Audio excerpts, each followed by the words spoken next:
Hey guys, welcome back to today's video. Today is Thursday, August 28th, 2025, and yesterday evening, the California Supreme Court released a decision rejecting the Republican Party's effort to stop the Proposition 50 ballot referendum that's set to take place this coming November, a ballot initiative that would overturn the Independent Redistricting Commission's congressional maps and allow the legislature to implement their own excessive Democratic gerrymander in the state as an effort to combat the gerrymander that the Texas Republicans just passed in their state delegation. The Republican Party went right up to the California Supreme Court begging and pleading, asking that this ballot measure that was passed by the California legislature should ultimately be blocked by the California Supreme Court. They made the petition saying that this is not a fair decision from the legislature and that it is blatantly unconstitutional, and that any effort to overturn the IRC must be blocked in the courts. But of course, the Democratic court of the California Supreme Court has said absolutely not. They tell the GOP, just like it is in other states, that's the matter. That's the facts of the matter, and the Democrats are going to move forward with their redistricting proposal if it passes a vote by the voters across California. Now, this has really been the big argument for the GOP, that they know that California, as a state that voted for Kamala Harris with 58% of the vote, is likely to pass Proposition 50. Republicans had been initially hopeful that maybe there was some chance that voters in the state would hold off and not allow the California legislature to redraw their maps, but based on the most recent decision in terms of ballot language and ballot framing in the state, we know that ultimately Democrats are more likely than not to succeed in terms of Proposition 50. And that's because the ballot language is arguably a huge win for the Democratic Party. What we've learned in terms of ballot initiatives is that the question writing and framing of a question is ultimately what makes the decision for many of these voters. And when you do have initiatives like this one, there are fundamental differences in the way you ask the question and the answer that voters give you.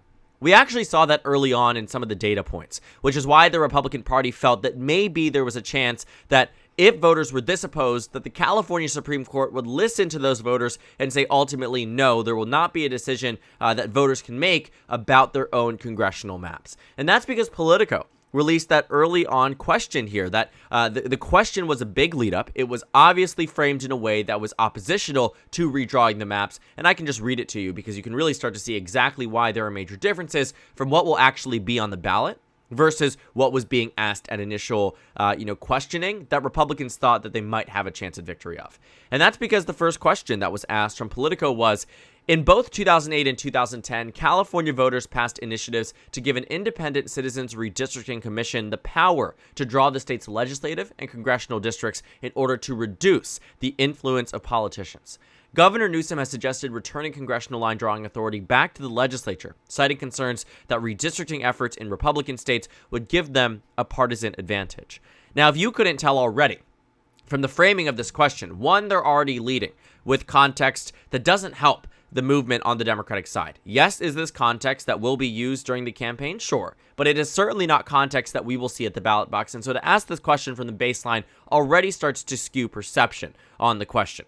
Then following it up with saying, in order to reduce the influence of politicians, voters love nothing more than reducing the influence of politicians on their own boundaries and state legislative maps. But when it comes down to an individual case like what we're seeing in California, it is very possible that people put aside their traditional feelings about elections because they believe that the state of the nation is so dire that California must respond. None of that really comes through on this question.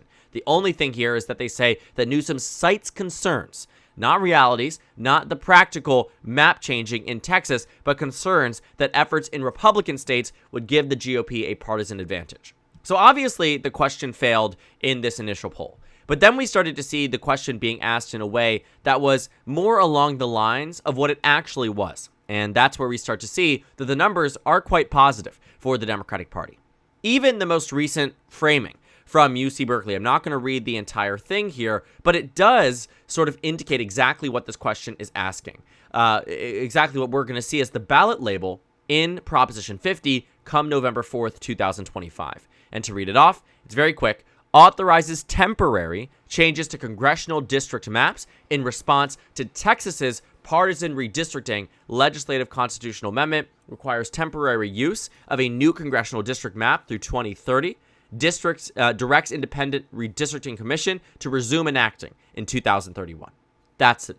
That's what's going to win Democrats this ballot referendum, because what was expected by the California GOP was that Democrats might phrase this in a way that voters might hesitate or think if Republicans came into control of the state, maybe I wouldn't support it. But no, this is as clear-cut as it gets in favor of one political party, and that's the exact reason why this ballot referendum will pass. And another big reason, too, obviously, is that voters in California are angry. California is a blue state, and Democrats look to states like Texas and say they already have such a small minority. Why is it the GOP is cracking 5 additional seats? Well, the answer, quite plainly, is that Republicans are scared of the 2026 midterms. There is no Republican on Capitol Hill who can adamantly believe, privately, they'll say something different publicly, but privately, that they think they're going to win the midterms. There is no Republican in the White House, including the president, who adamantly believes the House is within reach for the GOP to the degree that they've put out. There is always a chance that Republicans maintain House control, just as there was for Democrats to maintain House control in 2022, just as there was a chance of Republicans maintaining House control in 2018. But what do we know?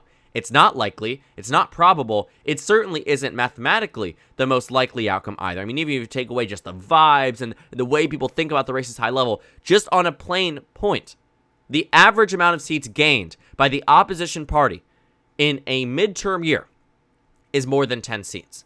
Democrats are down by just 5. So just based off historical standards, an average victory for Democrats would win them, back control of the House. And based off that alone, Democrats are likely to have a more than average year in the midterm elections. But getting back to the point of California, this rejection from the California Supreme Court also indicates beyond just Democrats are on track to pass this, this not bill, but pass this proposition across the state. It also speaks to maybe we're starting to see a reversal in the way that California, not even California, just Democratic justices across the country might view redrawing congressional maps in the middle of the decade. What held up Democrats a lot after the 2020 census was maps being struck down by members of their own party.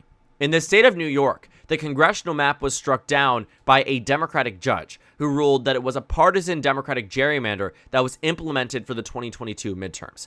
And that Democratic judge had said that it was unfair, that New York itself was not going to be able to redraw these maps in a way because it was just hyper-partisan and benefited the Democratic Party more than the Republican Party. And this, again, was a Democratic judge.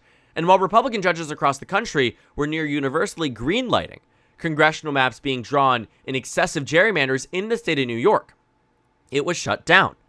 Then 2 years later, the map got to be altered and Democrats gained 4 seats in this state. But it wasn't just the state of New York where Democrats saw their own judges striking down their maps. In Maryland, we saw it happen too. Democrats tried to pass a gerrymander that was 8-0 that benefited the Democratic Party and gave them a winning chance at winning that first congressional district. But a Democratic judge said no. This is a partisan gerrymander. And likewise in many other states where the opinion may now have changed amongst these judges. The same people who consume the news to the degree that we do, and in some cases maybe more, that learn the intricacies of, Supreme Court law in other states and how they interact and engage with congressional maps. The same judges who oversaw the state of North Carolina, which rightfully declared the initial gerrymander that Republicans have been trying to use. I mean, you can take a look at some of their old maps. 2014 is an egregious example.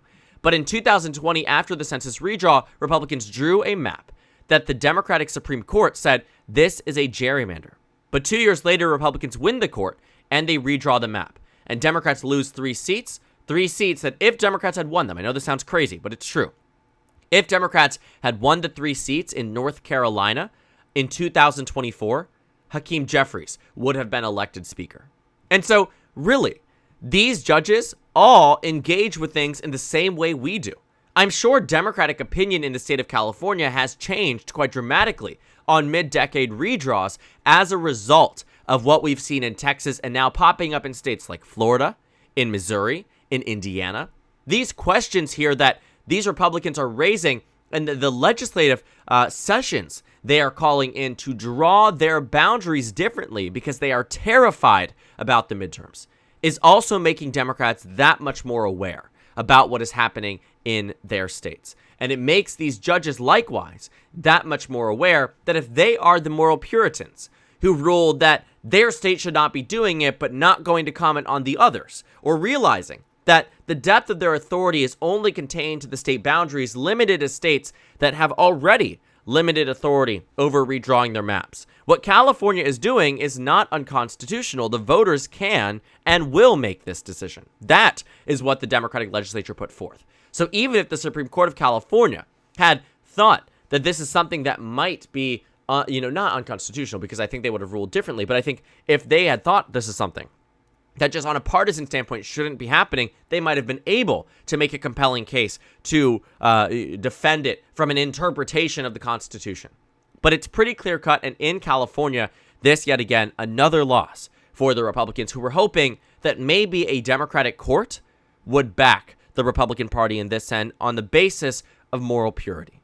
Because Democrats have done that before, and I think that's what the GOP was counting on. But we are reaching a day and age of a new type of Democrat. Judge, elected official, voter that is more angry with the national GOP and more willing to fight fire with fire. And California does not seem any different. This is ground zero for Democratic pushback against the Republicans.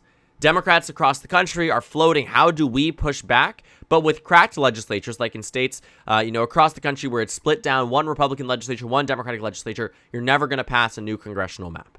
And in states otherwise that have Democratic majorities or expect to, might already have maps implemented by constitutional authority that would have to go about the same type of maneuvering like the state of California, states like New York, for instance, where Democrats have that advantage, but simply cannot pass new maps ahead of 2026, but can ahead of 2028. California's Supreme Court just stands in to be, again, another example of a new type of Democratic movement that in the judicial system is willing to allow things like this to happen, which is constitutional. But historically speaking, it has been Democratic judges that have struck down Democratic gerrymanders more than Republican judges have.